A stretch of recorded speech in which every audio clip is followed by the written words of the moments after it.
Medical college అయితే పెద్ద కథ మీ నాగర్ కర్నూలు చాలా జోకు. 40 ఎకరాల ల్యాండ్ తీసుకున్నారు. ఏమని రాసిరంటే ఆ 40 ఎకరాల ల్యాండ్ లో మెజారిటీ అసైన్మెంట్ ల్యాండ్ ఉంది పాపం దళితులది. దళితులంట ముందుకొచ్చి మా ప్రాంతానికి మెడికల్ కాలేజ్ కావాలి కాబట్టి మేము మీకు రాసిస్తున్నాం అని చెప్పి రాసిచ్చిరంట.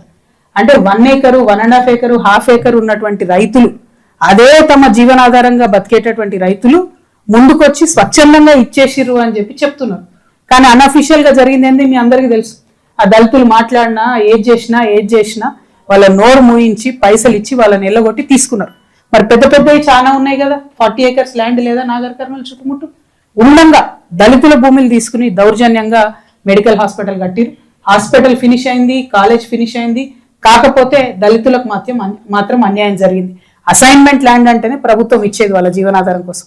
దాన్ని కూడా లాక్కున్నారు. ఏమాత్రం అవకాశం ఉన్నా కలెక్టర్ గారు దానిలో రివ్యూ చేయాలి. ఆ దళితులు ఎవరైతే అన్యాయం అయిపోయినారో వాళ్లకు భూమి ఇచ్చేటటువంటి ప్రయత్నం చేయాలని చెప్పి నేను డిమాండ్ చేస్తా ఉన్నా.